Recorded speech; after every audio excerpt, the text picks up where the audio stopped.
There's a little 5-year chart, a little Excel spreadsheet that we came up with that we can give you to do your 5-year data for your local agency. You can attach that in there. Any job descriptions, indirect cost documents you can put in there. Procurement policy. If you're going to be buying anything that costs more than $10,000, we need your procurement policy added in there, okay? Please add it, we're going to ask for it. If your agency gets $250,000 or more on that federal funds that we talked about earlier, we're going to want a copy of your latest audit for the jurisdiction. You can put that in there. If you don't, we're going to ask for it and have to attach it on our end after we award the grant, okay? Any letters of support, nonprofit organizations. This is where you put those letters of support. It's the same way you add anything else. There's going to be a manage this task button. You open that up and it'll say add document and you download it just like you would on any other site.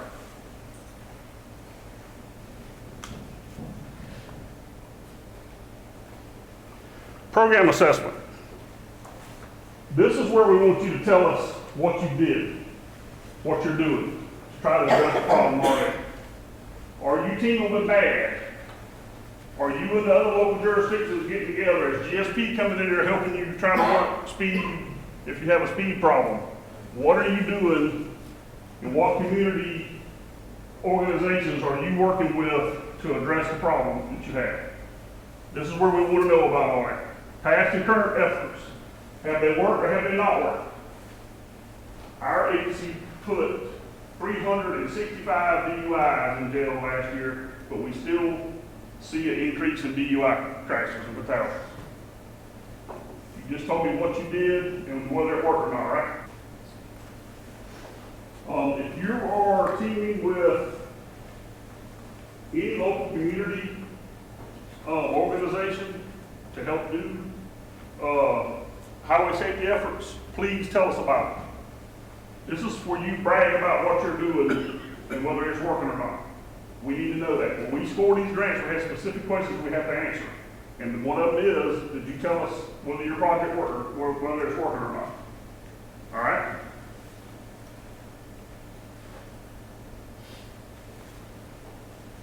Do not include your problem in here. This is not where your problem goes. All these yellow cautions that we have up here is because these are the big problems that we always see. It should include what you're currently doing. Please make it include what you're currently doing. This is a big portion of the grant. The problem ID in this section. Program assessment chart.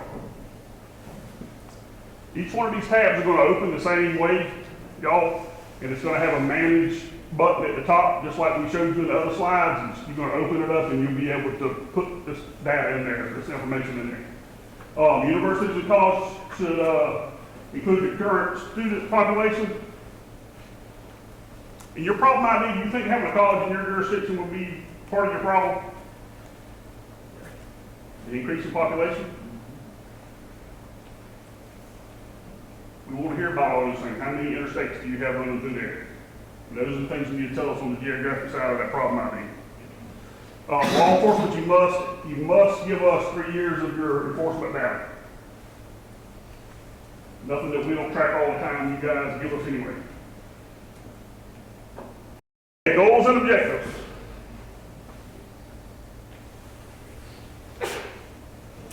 This gets a little bit confusing for people, for a lot of people, because you have to go in there and put every goal in, and then you have to go to another tab and put in your activities and evaluations. So don't get confused when you're in the system.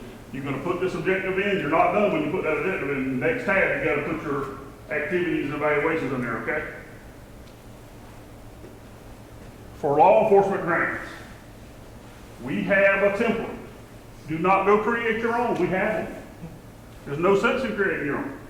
On the website, there's example or sample objectives for other grants, I know. There's some in RFP too, There's some in RFP. So don't go, and law enforcement folks, don't go create your own. We have them. If you can't find it in there, call me or Roger, and we'll be glad to email them to you. All right? So there's a drop-down box that's going to ask you what the goal is. Police traffic services is one of them. Reduce DUI fatalities in your jurisdiction is one of them. You're gonna click that drop-down box, you're gonna click that goal. It's gotta be project focused, select one per objective, okay? What do your objectives have to be? Specific, measurable, achievable, realistic, and timely. And trust me, if they are not, if I don't, one of us planners don't catch it and send it back, Scarlett will. Precise steps of what will lead to reaching to the program. Example, one of our objectives may be that you're going to reduce DUI fatalities in your jurisdiction, all right? So it may say that the Hiram Police Department is going to make 25 DUI contacts for the month, right? The activity is the Hiram Police Department will make 25 DUI contacts for the month. The evaluation is the Hiram Police Department will document their 25 DUI contacts in their monthly progress reports with UHS. Anybody understand that? See where I'm going with that? Same thing if it was a seatbelt contacts. Or any other goal and objective you have. You have to have a goal and objective, you have to have the activity, and you have to have the evaluation piece. How are we evaluating?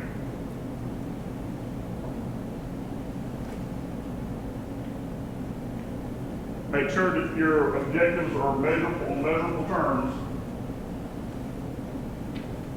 25 DUI contacts. That's measurable, right? You only do 10, you didn't make that contact goal for a month, right? Activities or specific actions to complete during the grant year to accomplish the objective, ultimately to correct the problem listed in a problem ID. So if you have a DUI crash problem or fatality problem, if you're out there doing 25 DUI contacts a month, that's leading towards your problem ID, right? You told us in your problem ID that DUI crashes is your problem.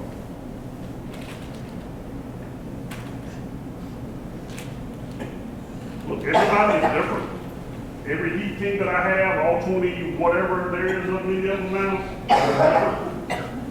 I can tell you from years ago, Scarlett will remember this, that we had a heat team that NHTSA asked us how come they didn't put as many DUIs in jail as the other ones.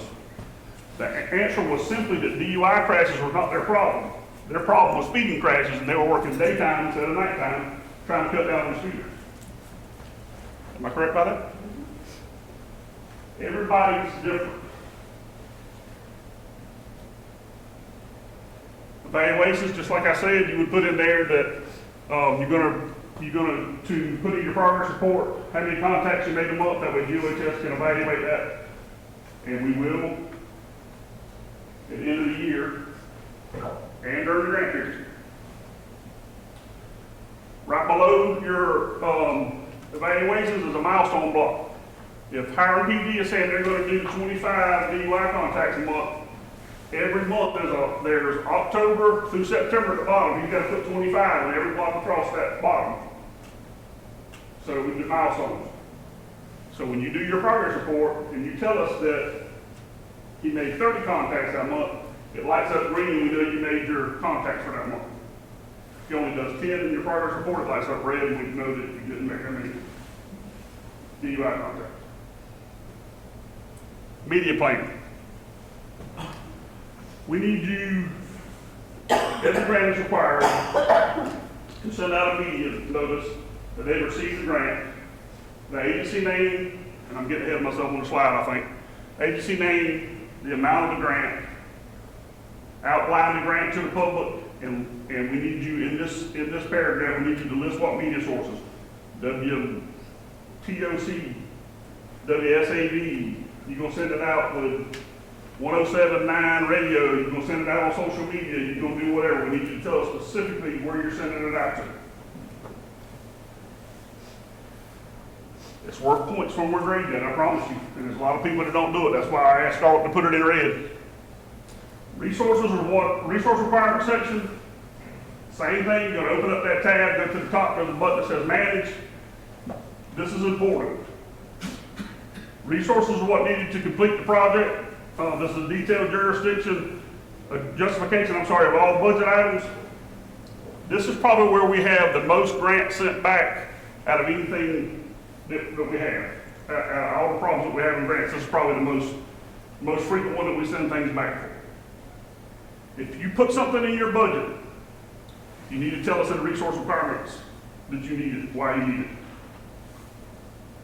So, if Hiram PD is going to buy 5 alpha sensors, and they have them in their budget for $400 a piece, then in here, he needs to say that the Hiram Police Department requesting 5 alpha sensors at $400 a piece to help with DUI enforcement, however you want to put it in there. Okay? You have 385 enforcement hours. You can put in there 385 enforcement hours.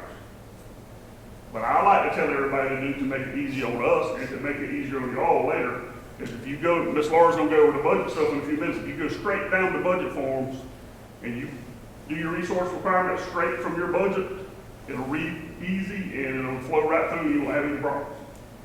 If you put those categories in that order, in here. Do you need personnel? If so, how many hours will they work? What types of equipment is needed, how much, and what training do you need?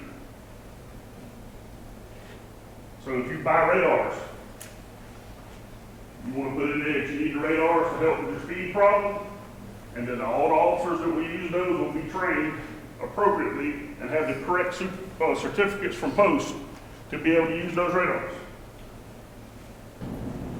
Explain in detail how the agency will continue the project when federal funds are no longer available. Identify sources that you will use to pay for those. So how are you going to pay for this project if there's no funds still available from us?